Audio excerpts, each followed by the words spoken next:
President Buhari unveils Nigeria's second maize pyramid in Kaduna this Thursday.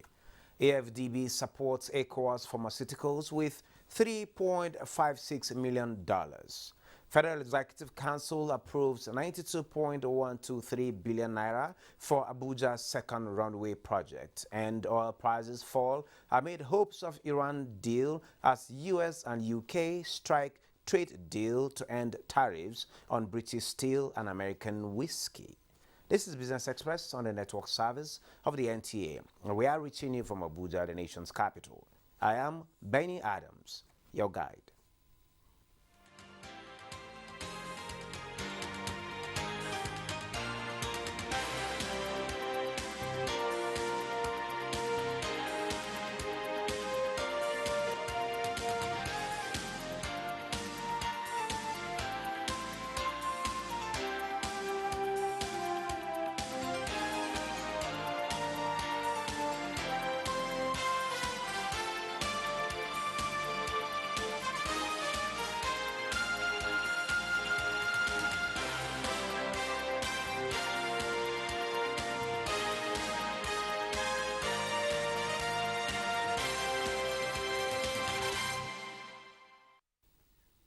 It is that time we talk business, and we start by telling you that the Federal Executive Council has approved more than 92.1 billion naira for immediate construction of the second runway for the Nnamdi Azikiwe International Airport, Abuja.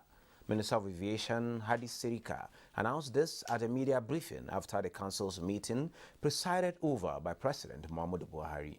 This is a very significant project. The same way that federal government had sourced money for railway, sourced money for refineries, sourced money for education and hospital, in the same way and manner that they will source money and fund this very important project that will increase the efficiency of our airports and create natural linkage to our. And now the Senate on Wednesday confirmed the nomination of 7 members of the Monetary Policy Committee of the Central Bank of Nigeria. The confirmation of the nominees followed the consideration and adoption of the report by the Senate Committee on Banking, Insurance and Other Financial Institutions on the nominees. President Buhari had, in the letter addressed to the President of the Senate, Ahmad Lawan, dated February 23, 2022, noted that request for the confirmation and membership renewal. New members confirmed by the Senate are Professor Muhammad Adaya Salisu and Dr. Moa Omoma Begbe. The other 5 members whose appointments were renewed are Professor Michael Obadan, Professor Festus Adiola, Adini Kinju, Professor Aliu Sanusi Rafindai, and Dr. Robert. The African Development Bank has signed a protocol of agreement worth $3.56 million with the ECOWAS Commission to support the development of the pharmaceutical industry in the region. Director General of AFDB, Lamin Boro, says the bank has ramped up support to the ECOWAS while being responsive to emerging priority needs like the coronavirus pandemic of member countries. Liakatun Babatunde reports that ECOWAS will contribute $600,000 to complement the effort.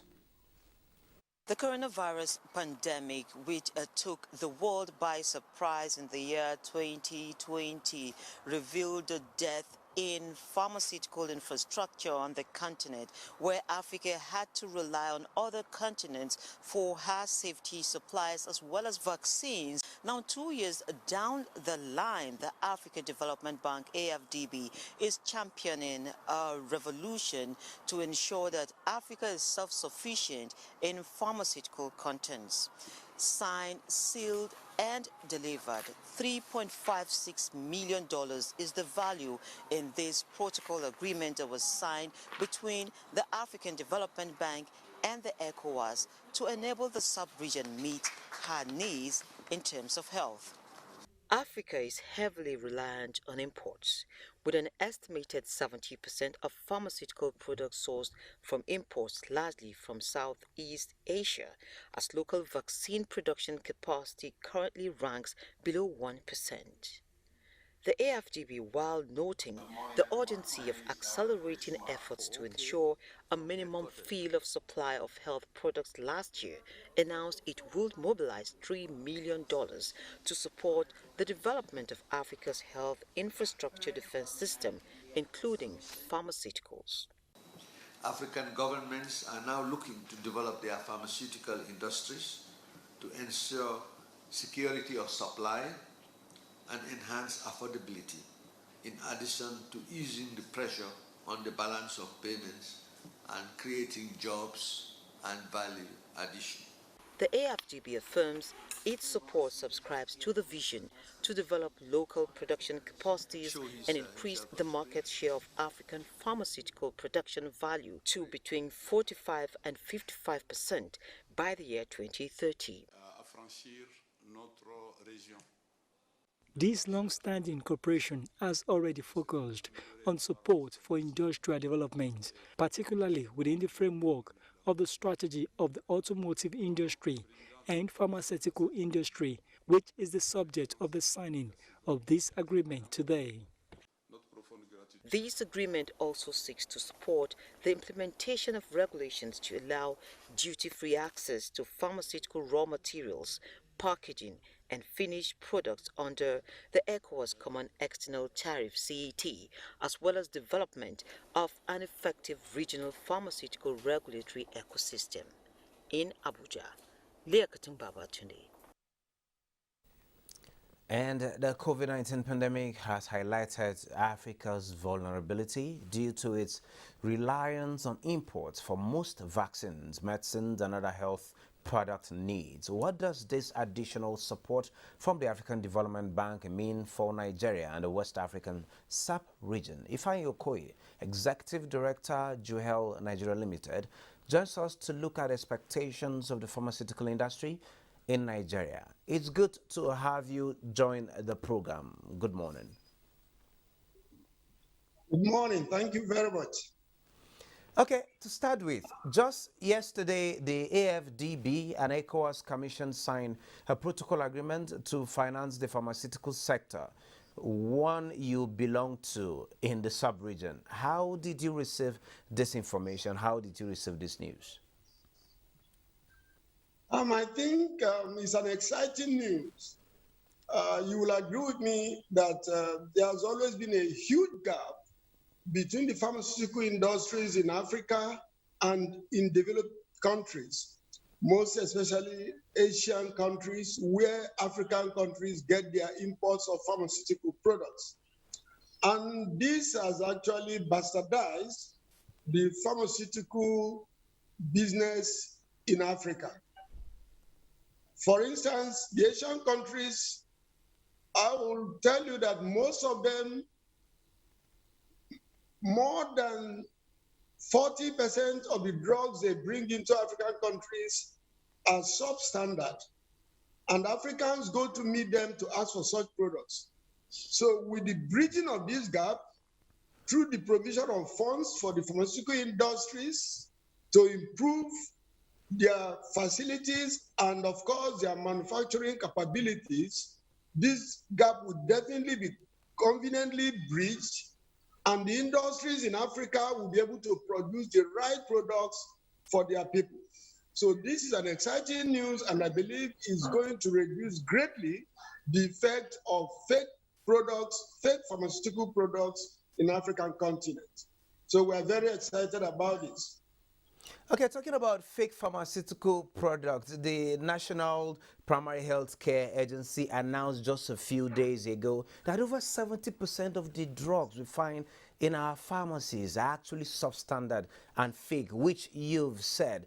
But how is this going to go in building not just the capacity of your own sector, but also the sector in Nigeria? And more so that before now, before this particular intervention, at the advent of coronavirus, the central bank also a kind of visited or looked into your challenges, and some funds were actually disbursed to get to equip in equipment, in research, as well as production of quality pharmaceutical products. How far have we gone on that, and how far can this go to ensure that we don't have these substandards around? In the first place, I will not agree with the National Primary Health Development Agency on the fact that the substandard products are up to 70%. They're not up to 70% because there are still existing a lot of pharmaceutical manufacturing companies in Africa, in Nigeria particularly. But you see, one greatest thing that has happened to the industry is the intervention by the central bank, which has actually provided enough funds for the upgrade of pharmaceutical industries in Nigeria.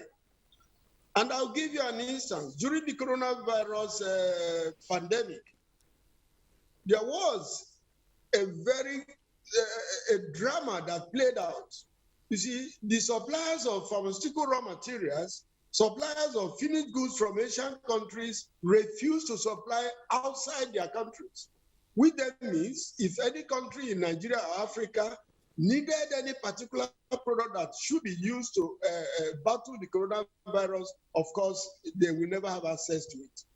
So these countries stopped importation just to have enough for themselves. So what the CBN has done is unbelievable because this type of incident can never happen again. One thing is that the CBN facility has ensured that most pharmaceutical industries can bring up their factory standards up to international status. Some will get up to WHO standards, and which then means our products can be exported to any part of the world. And then, of course, the products being used in the country will be of international standard anywhere. So it's a very great assistance from the CBN that they should do more of that because this is the only way to bridge the gap between pharmaceutical industries in developing countries like Nigeria and that of the developed countries. And of course, like I said earlier, minimize the influx of substandard products into Nigeria and Africa. Okay, now looking at the challenges that there is in the pharmaceutical industry that has brought about these challenges that are brought about substandard products, whether imported or produced in-house, with the CBN intervention that has been there, and now the intervention by ECOWAS, the 3.5 AFDB ECOWAS, the $3.56 billion. How far can this go in helping your situation? It will never be enough. It will never be enough. But at least half bread is better than none.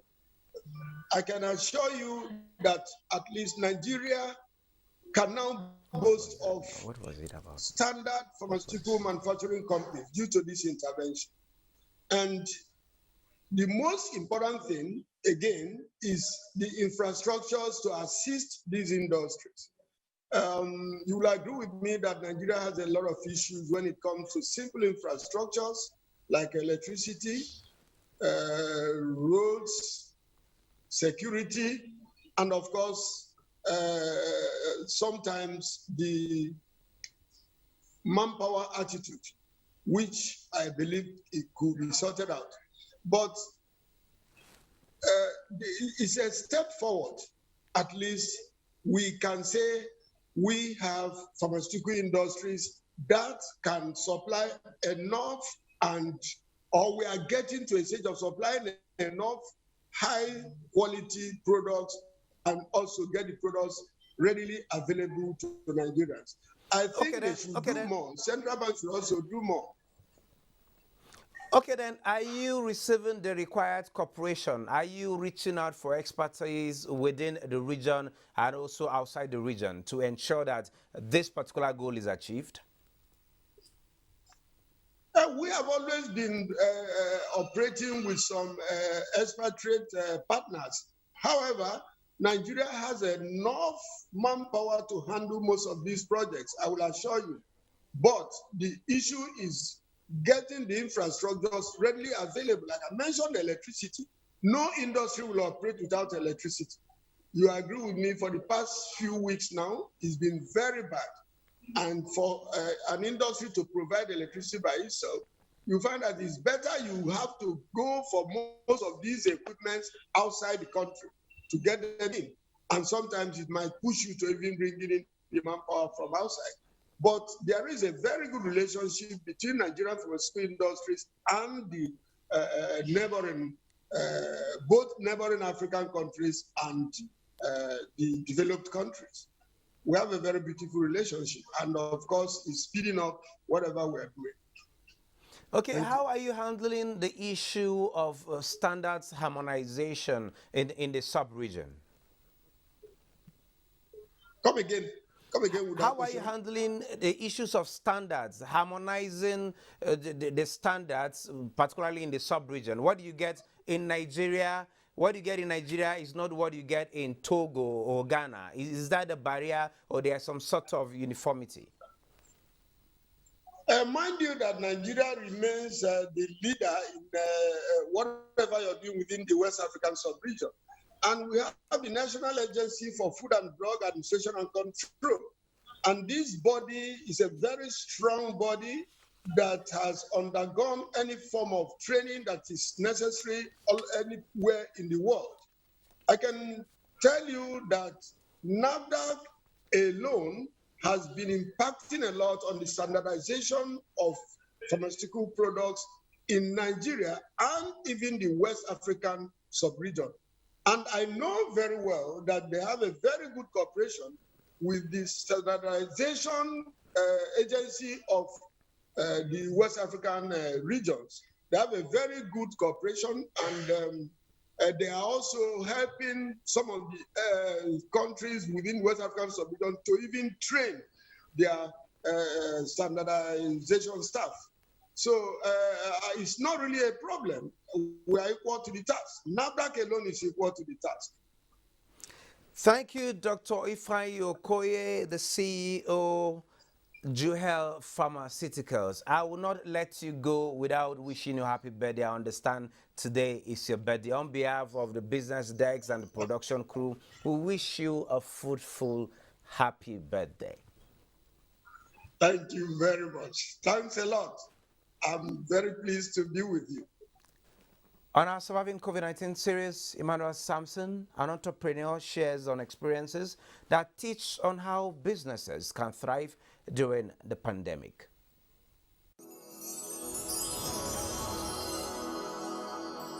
Surviving COVID-19 series is brought to you in partnership with the Central Bank of Nigeria.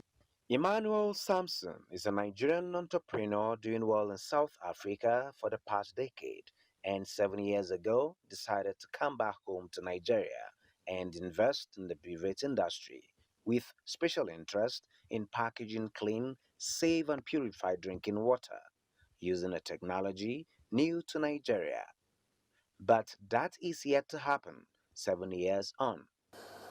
When I came back, I discovered that the processes in trying to establish a factory in Nigeria is very tedious with regards to the regulations and the cost of setting up, acquiring the land, going to NAFDAC and all those stuff. It's not that friendly compared to other countries.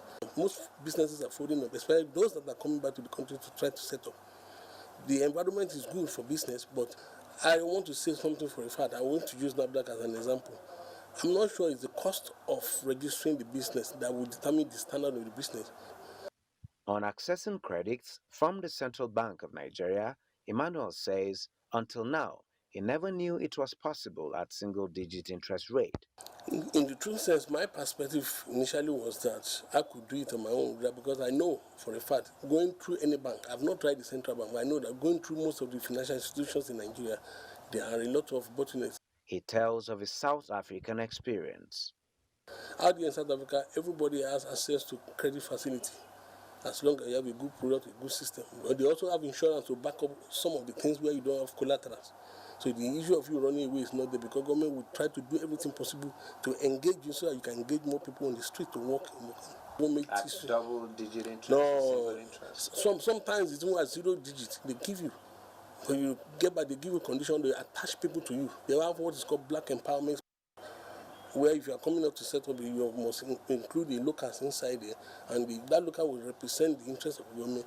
You'll be able to do businesses and also pay your taxes and whatever else you want to do. Surviving COVID-19 series is brought to you in partnership with the Central Bank of Nigeria.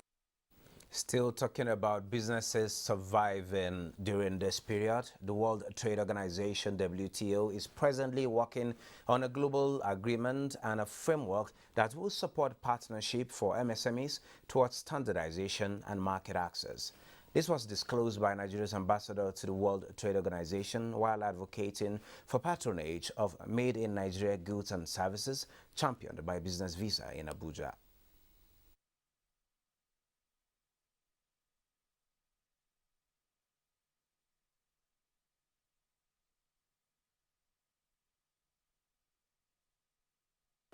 That is one aspect. So therefore, we must move away from relying on imported product. Nigeria has a lot of potentials. It's really important that Nigerians and even those in Nigeria should continue to patronize them. So if you pick only one item, I believe is enough to generate revenue in excess of 10 billion annually. When I say 10 billion, not naira, I'm talking about dollars. Crude prices declined in volatile trading on Thursday as investors assess the potential for new supply in the tight markets amid prospects of a new Iran deal. Brent futures were down 58 cents at $121.02 a barrel, and U.S. West Texas Intermediate futures fell by 96 cents to $113.97 a barrel. Both contracts rose $2 and $1 in early trade. White House National Security Advisor Jake Sullivan said on Wednesday the United States and its allies have made progress in Iran nuclear talks, but issues remain. Up next, the price of rice has surged across major markets in the country as traders lament scarcity of the commodity in Lagos. Let's see commodity prices of other commodities on the global market.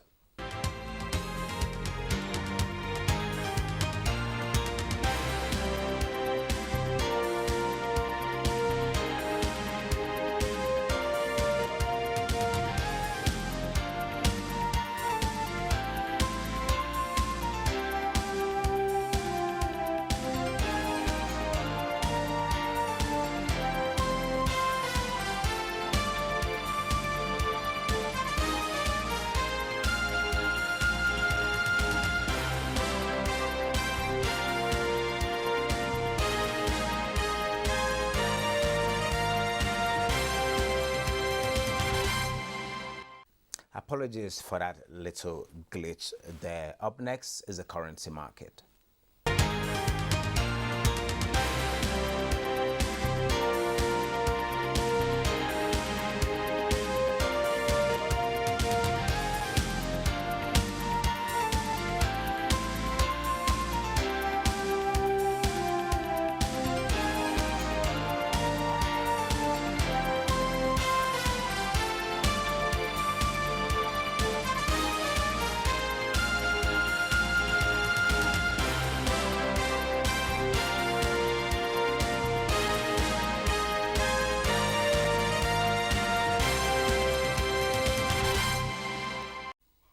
For stock market activities on the global scene this Thursday, Bosirable has a summary.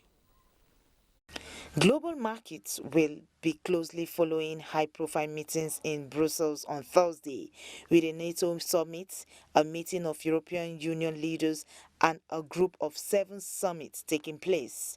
European stocks are expected to open slightly higher on Thursday, with regional investors keeping a close eye on developments in Ukraine. The UK's FTSE index is seen opening 7 points higher at 7,460. Germany's DAX 8 points higher at 14,296. France's CAC 40 up 16 points at 6,583. Asia Pacific markets struggled for direction on Thursday as yesterday's 5% jump in oil prices took a pause. Hong Kong's Hang Seng Index fell back into negative territory as it slipped 0.55%. In mainland China, the Shanghai Composite declined 0.63% at 3,250.26, while the Nikkei 225 in Japan recovered from earlier losses to close 0.25% higher at 28,110.39. Stock futures in the United States were higher early Thursday morning as investors recovered from losses during the regular trading session. The Dow Jones Industrial Average futures rose 0.28%, Nasdaq 0.53%. The S&P 500 also topped 0.41%. While some African markets like the South Africa's JSE Africa Top 40 and Namibia's overall index ushering the green arrows, other markets are expected to follow same trend when figures begin to roll in. Bosede Ebo, Business Express. Well, that ends our episode for today. Business Express returns tomorrow. Do join us again.